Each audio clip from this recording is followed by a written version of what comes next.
Hello and welcome back to our YouTube channel पढ़ाई with गुरु चेला। So my dear students, आइए देखने, जानने और समझने का प्रयास करते हैं कि किस प्रकार के क्वेश्चंस जो हैं पास्ट ईयर पेपर्स के अंदर पूछे गए हैं। आपकी DSC paper India's foreign policy in a globalizing world की यूनिट 6 जो कि है India in the contemporary multipolar world, जिसमें आपको इंट्रोडक्शन पढ़ना है, मल्टीपोलर वर्ल्ड क्या होता है ये पढ़ना है, एंड जो यूरोपियन यूनियन है, एंड जो Brazil, Russia, India, China and South Africa, and साथ ही जो संघाई कोऑपरेशन ऑर्गेनाइजेशन जो है, एंड कंक्लूजन, ये सभी आपको इस यूनिट के अंदर कवर करने हैं। सो आइए देखते हैं कि किस प्रकार के क्वेश्चंस पास्ट ईयर पेपर्स के अंदर पूछे गए हैं। सो डियर ऑल, ये है आपकी last unit India and the contemporary multipolar world. इसके अंदर बेसिकली आपको पढ़ना है कि मल्टीपोलर वर्ल्ड जो है उसके क्या मायने हैं, इसके अंदर कौन कौन सी जो पावर हैं वो इमर्ज हुई हैं, ये बेसिकली आपको यहाँ पर कवर करना है। इसमें आपको कवर करना है कि यूरोपियन यूनियन क्या है, देन ब्रिक्स क्या है, देन एससीओ क्या है। तो देखिए, अगर हम मल्टीपोलर की बात करें तो मल्टीपोलर का मायने है कि ऐसा वर्ल्ड जहाँ पर जो पावर जो है वो स्प्रेड होती है, डिस्ट्रीब्यूट होती है अमंग दी मल्टीपल कंट्रीज़, ठीक है, ना कि डोमिनेट होती है एक या दो कंट्रीज़ के द्वारा। अब देखिए, अगर हम बात करें for the duration of the cold war, अगर हम कोल्ड वॉर के बारे में बात करें तो देखिए जो वर्ल्ड था वो सेपरेट हुआ था, डिस्ट्रीब्यूट था इनटू टू मेजर ब्लॉक। एक था यूएसए एंड दूसरा था यूएसएसआर, जिसको हम सोवियत भी कहते हैं, ठीक है। Then considered by some leading जजेस to be a bipolar world. तो वहाँ पर क्या था, वो बाईपोलर था, वहाँ पर दो पावर जो है वो डोमिनेट कर रही थी, एक यूएसएसआर एंड दूसरा था यूएसए। लेकिन ये जो मल्टीपोलर जो है इसका मतलब ये है कि मल्टीपल पावर्स, ठीक है। Movements world is witnessing the rise of new and different global powers able of playing influence in both global request and global governance. तो ये होता है बेसिकली मतलब मल्टीपोलर का, ठीक है। अगर हम कंक्लूजन में बात करें तो a multipolar world is one where power is distributed among several states rather than being dominated by one और टू स्टेट्स, ठीक है। देन स्टूडेंट्स, आइए देखते हैं कि किस प्रकार के क्वेश्चंस यहाँ पर पूछे गए हैं। बात करें 2021 की तो देखिए, do you think India is an emerging great power in the contemporary multipolar world. क्या आपको ये लगता है कि इंडिया जो है इमर्ज हो रहा है एक ग्रेट पावर की तरह कंटेम्प्रेरी मल्टीपोलर वर्ल्ड में। आपको give suitable examples in support of your answer. आपको अपने आंसर में जो है एक बेहतर सूटेबल एग्जांपल्स भी आपको देने हैं। तो देखिए, अगर हम इमर्जिंग ग्रेट पावर की बात करें तो देखिए फ़िलहाल जो है सुपर पावर जो है वो यूएस से है, ठीक है। अगर हम सुपर पावर बनने की बात करें तो अमेरिका के बाद जो सुपर पावर बन सकता है वो है चाइना, ठीक है। अगर हम चाइना के बाद बात करें तो इंडिया का नंबर आता है, ठीक है। अगर हम ये कहें कि रीजनल पावर की अगर हम बात करें तो इंडिया जो है वो इमर्ज हुआ है रीजनल पावर की तरह, ठीक है, लेकिन वो ग्लोबली भी कम नहीं है, ठीक है। अगर चाइना एंड इंडिया अगर साथ मिल जाएं तो ये बहुत बड़ी सुपर पावर, ग्रेट पावर जो है उभर कर सामने आ सकती है। सो देखिए, आपको इसका आंसर जो है लिखना है कि India is an emerging great power in the contemporary multipolar world. जो भी आपके इसके व्यू पॉइंट है वो आपको यहाँ पर मैंशन करने हैं। द नेक्स्ट है 2020 में illustrate the main causes of tension between India and USA in contemporary multipolar world. अब देखिए, कंटेम्प्रेरी मल्टीपोलर वर्ल्ड के अंदर जितने भी कॉजेस ऑफ टेंशन हैं बिटवीन इंडिया एंड यूएसए ये आपको यहाँ पर बताने हैं। अब देखिए, इंडिया एंड यूएसए के बीच काफ़ी कन्फ्लिक्ट भी रहते हैं, ठीक है, लेकिन जितने कन्फ्लिक्ट रहते हैं उससे ज़्यादा दोनों के बीच कॉपरेशन देखने को मिलता है, ठीक है।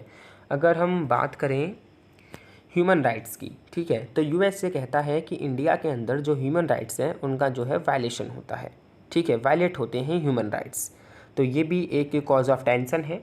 एंड वहीं जहाँ पर इंडिया जो है थोड़ा बहुत भी टिल्ट होता नजर आता है यूएसएसआर की तरफ, रसिया की तरफ, तो फिर भी ये जो है ये कॉज ऑफ टेंशन होता है यूएसए एंड इंडिया के रिलेशंस में, ठीक है।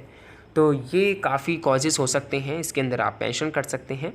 And suggest the possibilities of improving relationship, और आपको ऐसे सजेशंस भी रखने हैं जिनसे दोनों के बीच की जो रिलेशनशिप है वो इम्प्रूव की जा सके, ठीक है।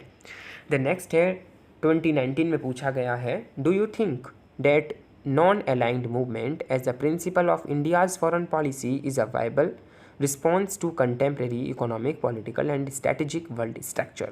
इसमें बेसिकली जो नॉन अलाइंड मूवमेंट जो कि जवाहरलाल नेहरू के द्वारा जो है शुरुआत किया गया इसका, ठीक है, एंड जो भी डीकोलोनाइज्ड जो नेशंस थे उनके द्वारा जो है ये स्टार्ट किया गया था 1961 में अगर हम बात करें, ठीक है। तो नॉन अलाइंड मूवमेंट क्या था, तो देखिए after the end of world war second, ठीक है, जब वर्ल्ड वॉर सेकंड ख़त्म हुआ तो उसके बाद जब क्या कहते हैं, जब आपका कोल्ड वॉर जो है स्टार्ट होता है तो वहाँ पर जो है दो जो ब्लॉक हैं वो नज़र आते हैं, एक है यूएसएसआर का एंड एक है यूएसए का।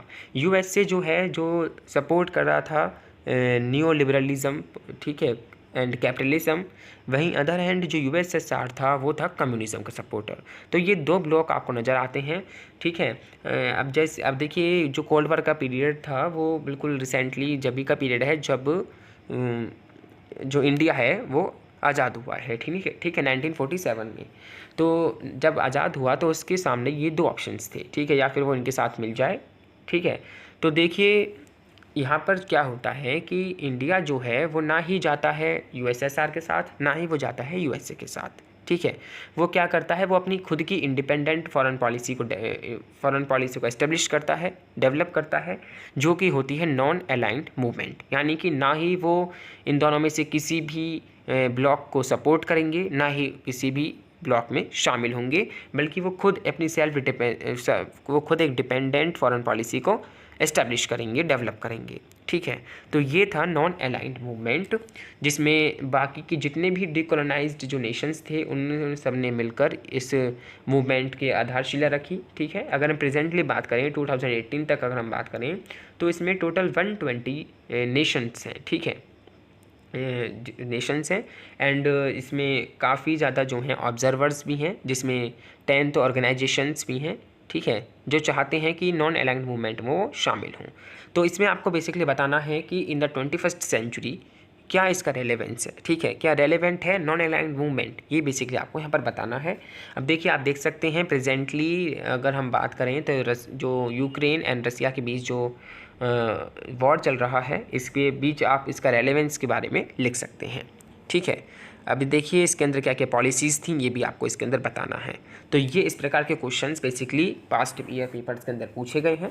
अगर हम शॉर्ट नोट्स की बात करें तो उसमें बेसिकली पूछा जा सकता है कि यूरोपियन यूनियन क्या है, ठीक है, इसमें कितने नंबर ऑफ़ कंट्रीज़ हैं, ठीक है, एंड इंडिया एंड जो यूरोपियन नेशन है इसका क्या रिलेशन है, एक तरीके से आपको ये आपको पूछा जा सकता है।